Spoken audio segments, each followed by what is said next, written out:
direction, and shared industry.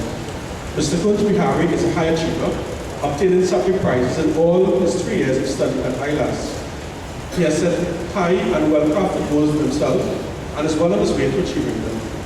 Mr. Kunj Bihari's ambition and sense of contribution and leadership have led him to participate beyond academic parameters of his student experience. He actively served as the constitutional chair of the Law School Student Council and spearheaded and assisted several projects undertaken by said council. Mr. Kunj Bihari is highly respected by his colleagues, as has demonstrated that he is indeed worthy of emulation. It is therefore our esteemed pleasure to introduce the 2012 valedictorian, Mr. Philip Kunj Bihari.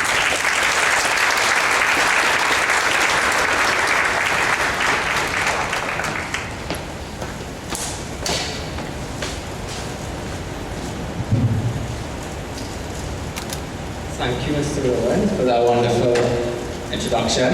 A pleasant good afternoon to Dr. Wright-Singh, Mr. Rowan, Ms. Moore, the administrative team, parents, spouses, and partners, specially invited guests, and most of all, a very special good afternoon to my fellow graduates, the graduating class of 2012, and those of you here from 2011 and maybe prior years. I know how much we like long speeches, so I'm going to try to be as long as possible. All right? Let me just first say it is a pleasure and honor to be chosen as this year's valedictorian, one that is truly humbling. When I began law school several years ago, I never expected that I would be standing here today. I would like to say, however, that though I am the one standing here, this is not only about me. It is about every one of us who have worked equally hard and rightfully deserve to be here. So in standing here, I represent the culmination of hard work we have all put forward. Now my duty here today, as I see it, is to express sincerest thanks and gratitude to those persons who have held our hands on this journey to be here today and to convey a positive message to inspire you, my fellow graduates, to embark on a new and exciting journey. So before I go any further, I would like to express my sincerest gratitude to some people. Firstly, I dedicate today to my grandparents, both of whom I know are very proud. To my parents, my sister, and my partner, I say thank you. Without your love, support, and understanding, I would not be a success. And I'd just like to say today is actually a surprise to my parents because they did not know I was valedictorian. Neither did they know I was collecting any awards. And to all the parents here today, the significant others who gracefully and with such patience listened while we rambled on about the stress of exams, some even doing research before. I remember many conversations before 7 o'clock class, discussing with each other how tired we were and the lack of progress we seemed to be making with our studies. But I am happy to say we all stuck together, pulling the other up whenever and whenever we needed to. I must dedicate part of my speech here today to the graduating woman. Having a dedicated mother as I do, I have seen how difficult a task mothering can be at times. Not only are women mothers, but they are wives. They are the ones that keep the family together, keep the household running smoothly. And during my studies, many of you held on to and are still holding on to full-time jobs. To all of you, I acknowledge and respect the efforts and adversities you have overcome to be here today. Through my experiences at ILAS and studying with the University of London, I have developed and matured considerably. The experience of reading for a University of London LLB cannot be described with few words. One of the most respected degrees, and after courses such as public law and the law of trust, we can see why. The quality of education is of the highest standard. Due to this, there were times we would have felt like giving up, but I can guarantee that we are elated we did not. With the best and most committed and dedicated lecturers, we have all pulled it through. ILAS, or home away from home. Mr. Rowan, who at first we were a bit cautious about approaching, became our best friend. Mr. Rowan went all out for us. He helped us in any way that he could. Were it not for his dedication and commitment, we probably would not have understood a word in jurisprudence. Further, were it not for him, our success in getting into Heward Law School may not have been. He assisted us more than we can ever thank him for. And even now, he continues to encourage and help us. Thank you, Mr. Rowan. Dr. Narayan Singh. Well, we can all write a book about Dr. Narayan Singh, right? From lecturer to principal to mother, she was there for us, motivating us in some of the most unusual ways, like passing around the trust class and putting big X's in our trust book with a red marker. Gail had the simplest methods of teaching. Were it not for her, I would probably still be trying to pass the law of trust. That was one course I could never encounter again. What I remember most though about Dr. Narayan Singh, Gail as she's fondly called, is seeing her on the morning of exams, there to give us last-minute motivation and tell us that we can do it, that we were prepared and we would do our best. She would hug and kiss every one of us before we walked into that exam room. That I would always remember.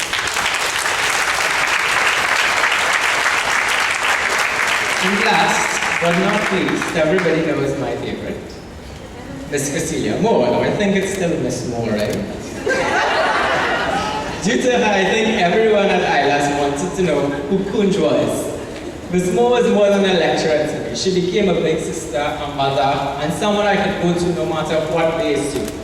I remember one day, Miss Moore pulled me aside and asked me whether I was okay, because she thought I was not as responsive and participating in class as I am accustomed being. She is a genuinely caring person and someone I consider a lot. On behalf of all the graduates, I say thank you to all of you for taking the time to ensure we succeeded not only in academics, but in becoming all-round students.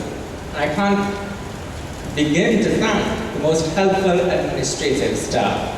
Kavita, Damien, Vaughan, Vanessa, though they aren't there anymore. Afia and Kevin, Afia is here today, right? You guys made registration and everything else extremely easy at ILAS. Keep up the great work and thank you all for your assistance. Now in sailing ahead to the future, today we are a group of graduates, tomorrow a group of lawyers, and in the future a group of leaders. I urge all of you to realize the power that lies in our hands, the ability to transform the way the nation thinks. We are power-thinking individuals with the power to cause a metamorphosis in the future of our country. We have to understand the power of human rights. One thing I always remember Mr. Rowan saying in Juris class is that no government can give you rights. By virtue of being born human, you are entitled to those rights. They can only seek to protect it. As the future, we must realize that human rights need to form a much larger aspect of our development. We are to push for constitutional reform, educate everyone we come into contact with. One thing I always repeat is that knowledge not shared is knowledge wasted. And I'm sure Cherish can vouch for that. And now in 2013, and something Ms. Mutota I'm sure would agree with me here, is that women should not be at disadvantage in the workplace or anywhere else or treated differently. We must realize that women have the ability to make decisions concerning their own bodies. People should not be disadvantaged because of who they are. We should not allow the veil of religion or anything else to remove logic and reason from our eyes.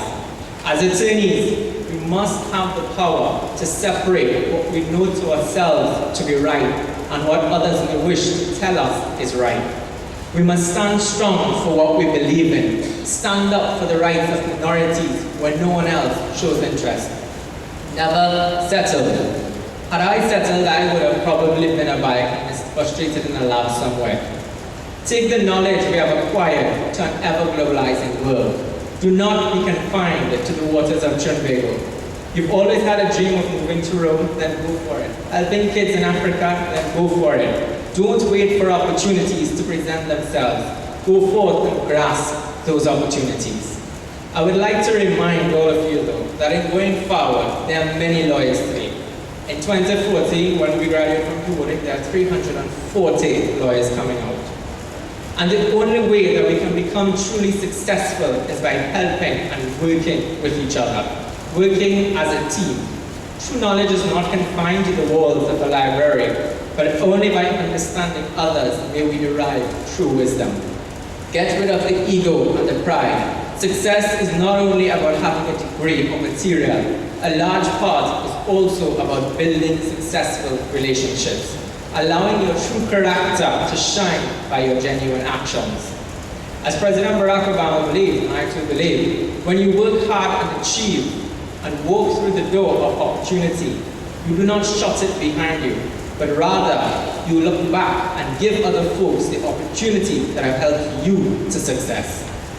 We all know the many perceptions that people have about lawyers. It is our duty to change that. Let us develop integrity and honesty in everything we do. I encourage you to remember those who have stood by us through this journey, including those classmates that helped us. Now, I got the award for civil and criminal procedure, and though she's not here today, I would have to dedicate that award to Priyanka Maharaj, or Pri, as you all know her. Because were it not for her, I would not have probably passed CCP. All right? When we first applied to the university, we were asked why we wished to pursue law. Many of us would have said that we believe in justice and we wish to help others. For some of us, the slightest injustice creates fury in our minds. Personally, I know this to be true for me. Of course, during LLB, when we encountered certain courses, we have moved away from this thinking and it became all about the money. The amount of work that we had to get done, and for those of us that do it now, the quantity of work there can easily make the most promising attorney forget his true reasons for wanting to enter such a noble profession. But we should remember when we become successful attorneys that success is not only about how much money we make, but about the difference you make in people's lives. So many people have contributed to our success, and so it is now our duty to give back to others. I want us to believe in the fundamental principle that even if we don't start off having much, once you work hard and do what you have to, you should and you would be able to build a decent life for yourself. There were many times I wasn't sure where the funds would come to pay for exams, but my parents stuck with me and I worked through it and I'm able to stand here today. I hope you remember that no matter how tough life becomes, we can move ahead full force. We can overcome obstacles and learn from them, grow stronger because of them.